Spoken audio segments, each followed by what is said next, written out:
It's kind of like used it to do whatever. Oh, all right, dude, let's do it. No, shout out to no re-recording, dude. 3-point threat, dude. All right, I'm just letting you take it, man. All right. Like me. Hold like this one. Dang. You know, get some emphasis. You can come in and bring. Sure. Naturally. All right. 3, 2, 1. Welcome to 3-point threat. This is Grant. Zay. And we should get right into the Pacers. And Dang. big thing I've wanted to talk with Isaiah about for a while because biggest Miles hater right now. All right. Kinda. I'm up and down with him. Most of the time I like him, but sometimes I hear Isaiah's points. No, I take his definitely do. intrusive thoughts and I say them. That's all it is. Yeah, so like that. So with how good our team is doing, especially on offense, right now, do you want to trade Turner?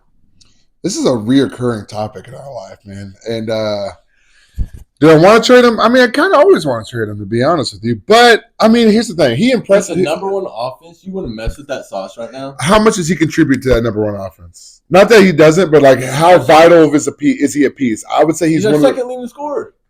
No, he's not. Yes, he is. The stats don't matter, dude. Trust me. He doesn't feel like it. I'm not saying don't want to trade him at all. I'm saying is he really a second leading scorer? Yes, he is. I'm saying how much do you want to like I'm getting to the point of I don't want to make any moves to the end of the season. Yes. Okay, I don't want to mess up the sauce we got going on now because it's some good sauce. Yeah, but what if we get on a plate given a fantastic deal? Just let's not mess with the recipe yet. We're still cooking, or do we kind of open? If we get offered Karl-Anthony Towns. So here's the thing. If somebody wants to come out and offer something, of course I want us to listen. Yeah. I don't think we should be going searching out a trade. No. We got something good going right now. Yeah, we do. Let's keep it rolling exactly to the end of the year. I think you're right. And with all the players rotating right now, at the end of the year, everybody's value is way up because everybody's that's a good point. I kind of had that thought. So basically, we haven't been swaggy enough recently, or not recent, but in these last years to gain the attention of maybe like people who are scouting for certain players. Right. So now that we are hot, people aren't just going to jump on these guys now. They want to see what a season looks like. Yeah. You know what I mean? And if beginning of next year you decide as your team, I think a lot of people are going to take our system of that running super. You think so? I think so. I mean, okay. It's a little bit. It's a copycat league. It's a copycat league, but it's a little bit risky. And I would say that Rick Carlisle didn't have much to lose when we were a 12 seed. You know what I mean? Like he had nothing to lose. So think about a team like the Trailblazers, who if you want to save your job a little bit, this is a good strategy to go. Sure. Let me ask you this though. Do you think that other teams have a good enough bench to make that worthwhile? And with that, do you think that Carlisle knew the talent we had on the bench, or do you think he discovered the talent we had on the bench? Well, the big thing is we picked up Bruce Brown and Obi Toppin, who are super good in transition, and we already had Halliburton. So I'm not saying other teams are going to do it as well. Yeah. But teams are going to look at, wow, they weren't predicted to do that well, and they did really well, so teams are going to want to copy it. Sure. You know what I'm saying? Sure. And with that, copying it, well, if I wanted to run the offense, all those Pacers players look enticing. Yeah. You know what I'm saying? They're all playing that system. They're all used to that. And you've seen all these players excel. I mean, there's not one player on the roster who I'm just completely disappointed in. No, not at all. Not at all. Yeah, usually there's 2 or 3 players I'm like, man, I thought they were going to do something.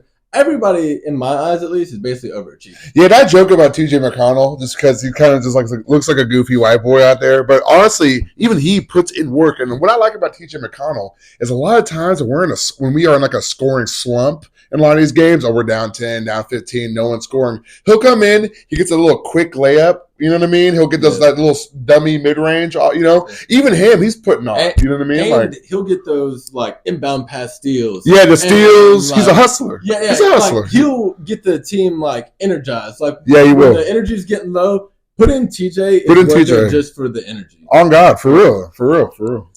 So basically talk about all that. I'm going to touch on Halliburton's stats so far this season. Oh, boy. So 25.4 points, 12 assists. 51% shooting, 45% from 3, and 92% from the free throw. I mean, God's real.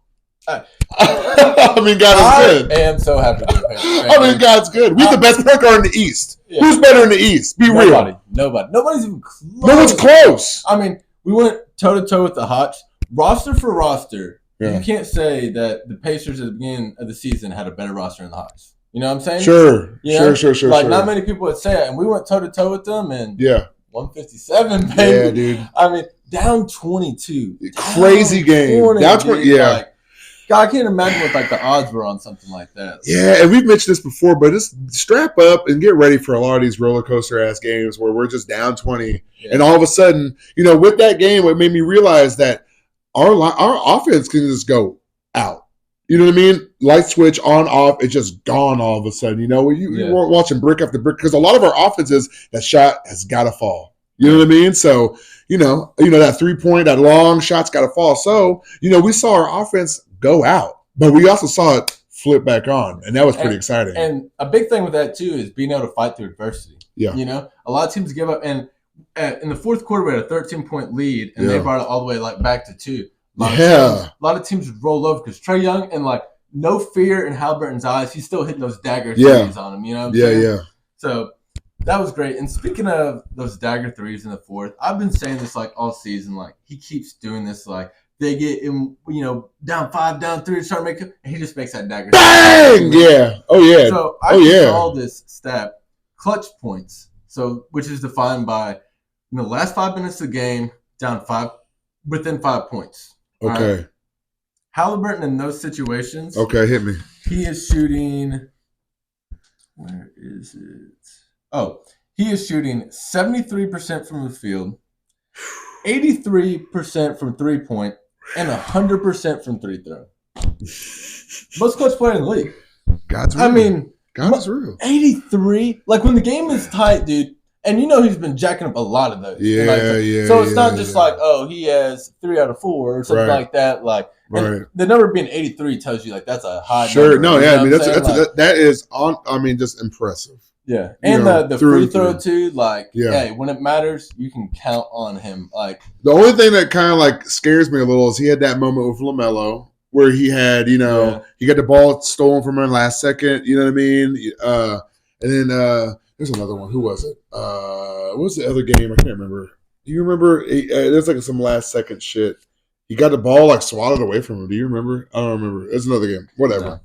Regardless. But anyway, with LaMelo, he kind of scared me a little bit, trying to be that clutch guy, but he got his cookies taken away from him, But the stats are the stats. Yeah. You know what I mean? I mean, I think he was expecting a screen. I think a little more happened than just him not being. No, yeah, and I'm not putting it all on him, and I'm not even upset at him. You know what I mean? For putting those numbers in. Yeah. Hey, man. You're going to have bad times. You're going to have bad times. You're not going to shoot 100%, 100%. No. You're going to get the ball stolen by a ball brother every once in a while. Exactly. Another big Haliburton thing. 30 points, 15 assists in back-to-back games.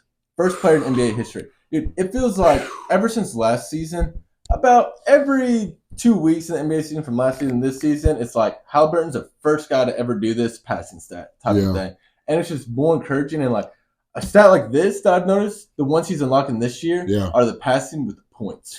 Yeah. The first one with 40 points, 13 assists, and 0 turnovers. Yeah. You call him a new point guard, point god, and I think you're on the money with that, honestly. Yeah. I mean, he's the most he's a traditional point guard, but he's also what we wanted last season was for him to become a proficient scorer. He is doing that now with the same, even better stats, assisting and whatnot. At this point, the sky is the limit, man. I'm excited. I'm excited. I'm gonna blow your mind. Okay, right? Hit me. So the stat I saw Haliburton had 12 assists. So I was I wonder how many NBA players got 12 assists. Average 12 assists through a whole season. Sure. If you're not named John Stockton, because if you've never looked at John Stockton's stats, all right, this is about to blow your mind. In 6 straight seasons, he had 12 or more assists. All right.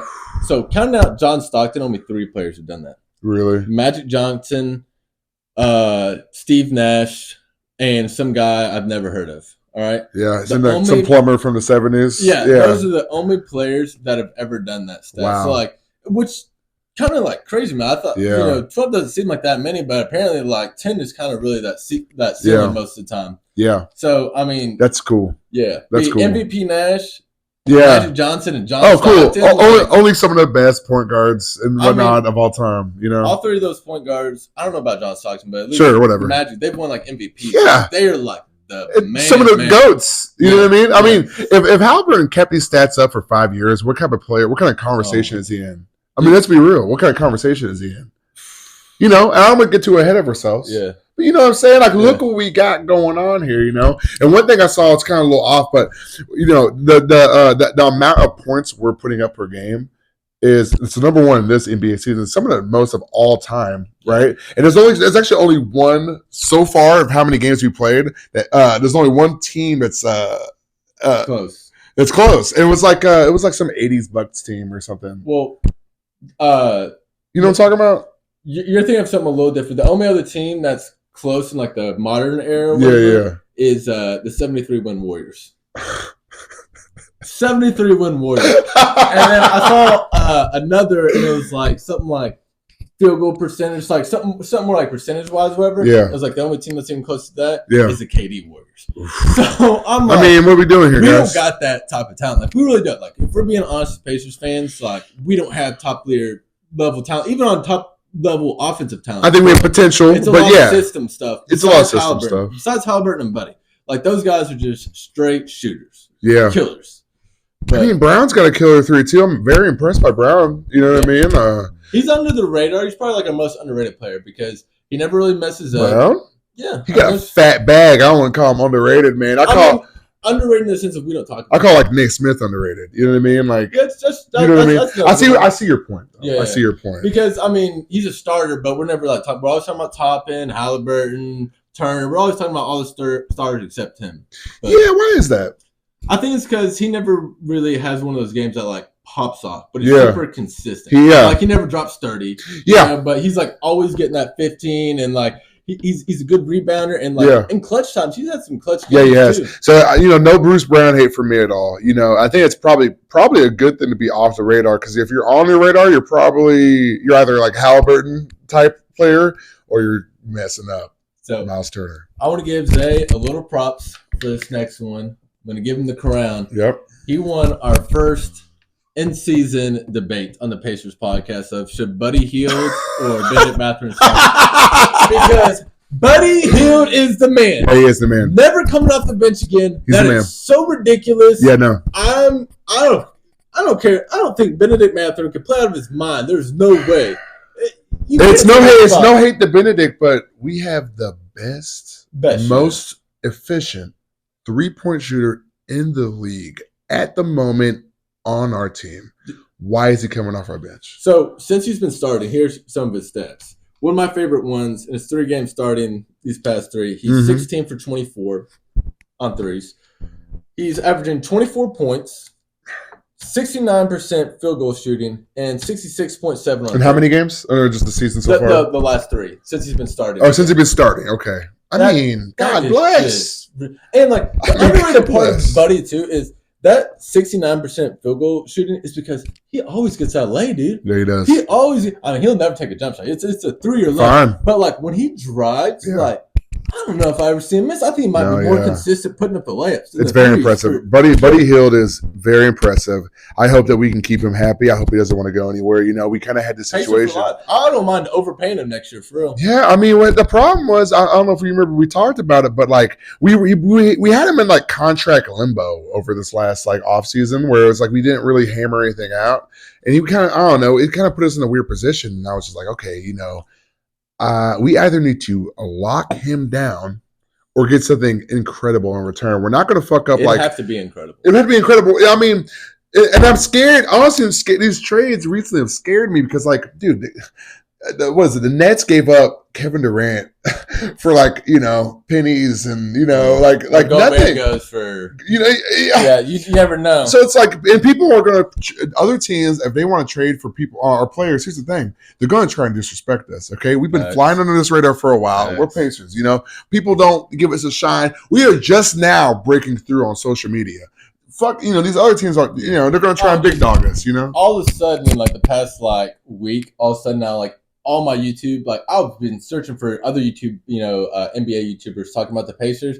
Just now, people are like, "Oh man, hey, dude, this offense is pretty good." Oh no, fuck them, shit, dude. Fuck Every them, single fuck game, them, dude. fuck them, dude. I can go on Every about game, this, dude. We get no love from media, big media. They do not like the Pacers. They only are now coming around because of Halliburton. Okay, we have the number one offense in the league. Okay, we have some of the best, most efficient 3-point shooting in the league. Okay, history. So why? Huh? How come when I go on Bleacher Report and we have an insane game, the highlight I see is, LaMelo Ball stealing the ball from Halliburton. Not the historic night that he had. I can go on and on about this. They don't care about us. I don't want them. Take them away.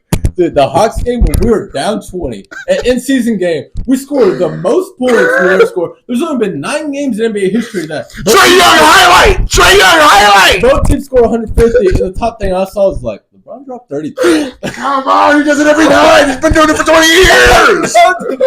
Like, dude, we just had one of the most historic games, like environment, on-season court. This was a good one to hype. Oh my god! Yeah. Oh my god! We're doing the best in the East. This is the beginning of the in season. We're doing the best ever. Baby. 4-0, We're doing the best we've ever done. No love. So, but we're starting to get that shine, and it's nice. But part of me is a little spiteful because we've been putting on. We've had moments. We've had some moments, and no one, we haven't got the love we deserve. But now we're getting it. People are kind of easing into us, but just don't forget, what I'm saying? Don't forget about us, what I'm saying? Because we were holding them down. I was putting Halpern on my IG story. Where were you? You know what I'm saying? Facts, boy. So if you want to go to that in-season tournament game, cross out your kid's birthday. Doesn't matter. Going, dude. You're going. You're going, dude. We need Pacer Nation there because me and Zay are going to be We're going. there. We're going to the quarterfinal? Quarterfinal, yeah. I mean, honestly, if we advance to, I think if we advance, it might be Vegas. But if there's another game in Indiana, I'm going.